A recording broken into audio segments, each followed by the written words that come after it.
This age of humans began with the barks of dogs, and while the 21st century humans are seeing their darkest days in the wake of the COVID 19 outbreak, the dogs of war may be rising. My name is Arunita. I'm a PhD student and a science communicator.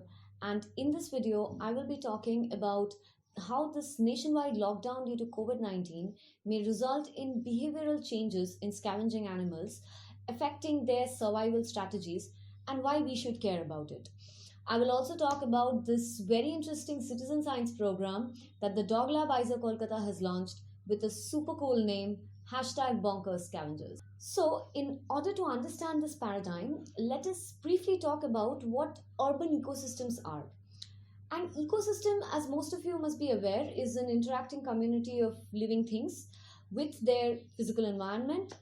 And like there are forest ecosystems and desert ecosystems, marine and aquatic ecosystems, there exist urban ecosystems in cities, towns, villages, suburbs, rural areas, and sometimes extending all the way to forest fringes.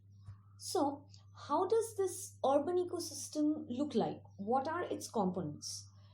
Humans are, of course, the most predominant species in an urban ecosystem, but sharing living space and resources and the same habitat with them are various small and big animals, dogs, cats, a variety of birds, crows, sparrows, mynas, jungle babblers, then reptiles, lizards, geckos, snakes in some places, multiple insects, cockroaches, mosquitoes, dragonflies, houseflies, bugs, beetles. Well, the list is pretty long when you start looking around yourself. Now, in the forest fringes and rural areas, things get exciting because habitats are intersecting there. The city is shifting into a rural environment and then into a forest.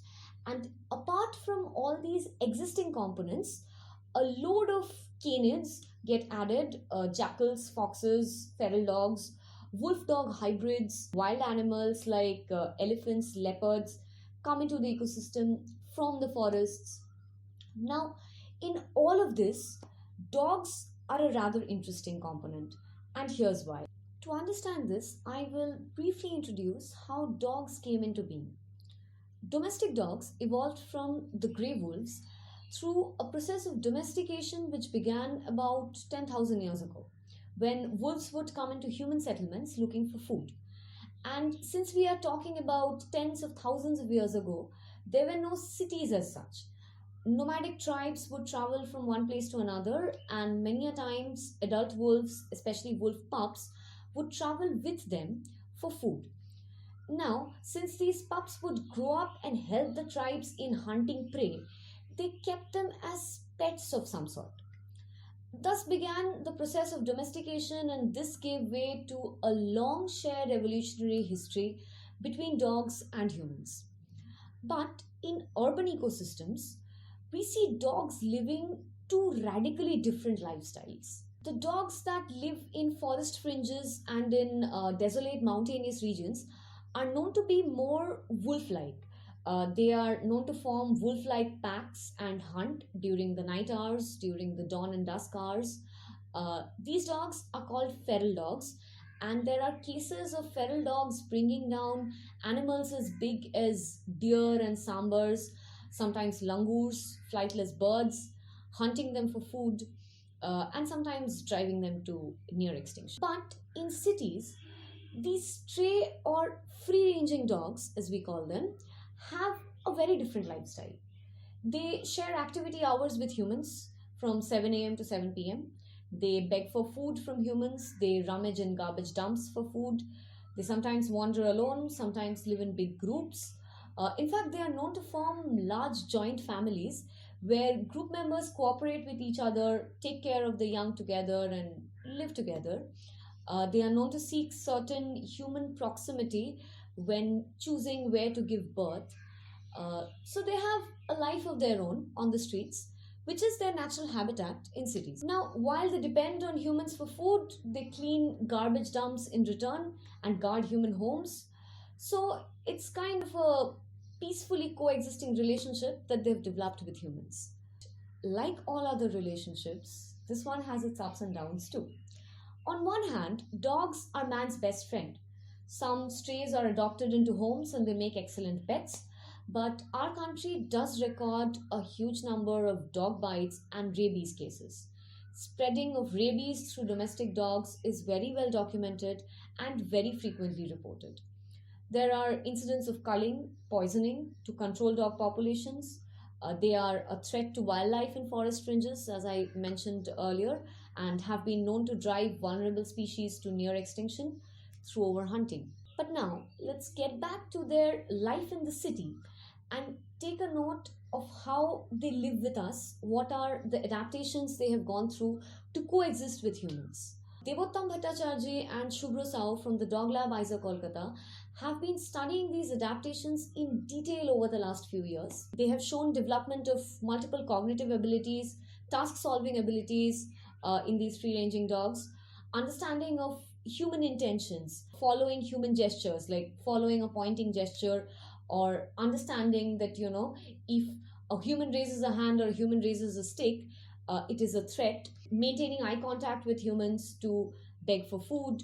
The links of their research papers are all available in the description of this video. Among all these adaptations, the most interesting ones have been the ones pertaining to foraging. Unlike their pack hunting ancestors, domestic dogs are known to be scavengers primarily. They do beg food from humans and are offered some due to human kindness, but they primarily depend on scavenging in garbage dumps for human refuse. And here I will refer you to the work of Anandaroop Bhadro and Rohan Sarkar, who have been conducting various studies over the last few years to understand certain scavenging strategies that these free-ranging dogs adopt. Their studies have revealed certain dietary preferences of these street dogs, how they use their strong sense of smell to distinguish between these preferences in miscellaneous garbage dumps, and also resource distribution strategies, cooperation and conflict situations within dog groups, so on and so forth. Again, links to their research papers are available in the description of the video. Now, bringing everything to context, on 25th March 2020, India was put under a nationwide lockdown due to the COVID-19 outbreak. And Anandaroop, now an alumnus of the Dog Lab, wondered how this lockdown would affect the survival strategies of scavenging animals. With shops closed and eateries shut down and very less humans around in the street to offer them a morsel or two, what new strategies or methods would these animals come up with?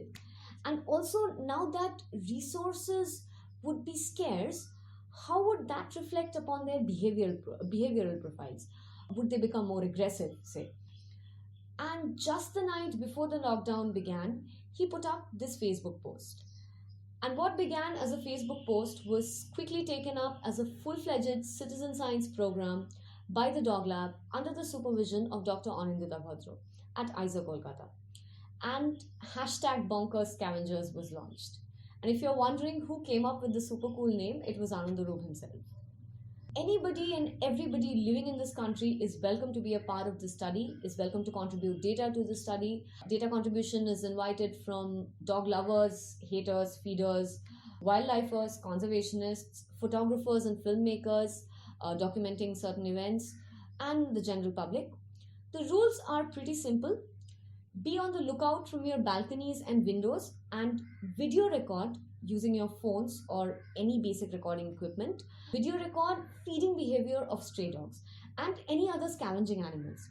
You might find them trying to search and research garbage bins, fight over food at large municipal dumps. They might try to steal food from households, share food with other stray animals like cats or rats, say, aggressively steal food from them, gather at a certain place at a certain time because an NGO or an animal welfare group comes and feeds them. So any of these instances count, and you might actually see something more interesting that I haven't mentioned here. Make sure that these video recordings you make are at least 10 minutes or longer in duration and upload them in the public domain with hashtag Bonkers Scavengers.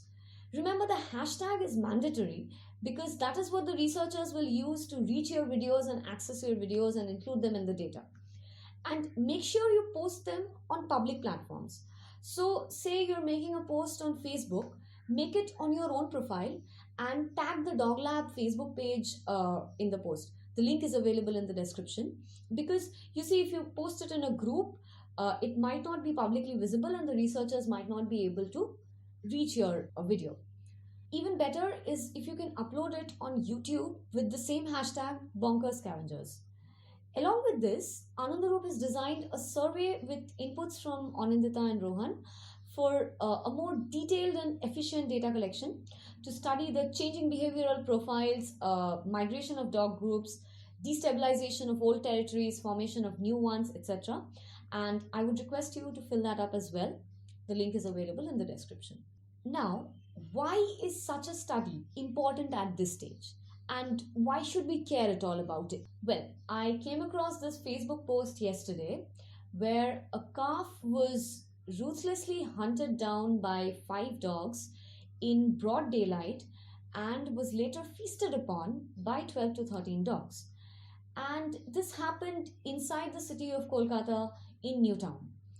And if I take a more broad perspective, further away from home, hunger has pushed rats to cannibalism in the New York City in the wake of this lockdown. No surprises here, the changes are indeed happening. Now, once the lockdown lifts, will we be thrown into streets filled with aggressive, violent animals? And since these changes are happening over time, how long will it take to revert them back? Or will they revert back at all? Hence the need for a study that aims to monitor these changes while we still have time and might be able to prepare ourselves. Links of all the research papers I mentioned are available in the description of this video. The link to the Dog Lab website is also available, which contains information about the hashtag Bonkers Scavengers Citizen Science Project and the associated survey. If you have any doubts regarding the project, feel free to drop a message to the Dog Lab Facebook page or an email ID, which has also been provided in the description. Or you might just comment on this video and I can connect you to the researchers. If you like this video, share it widely and subscribe to my channel.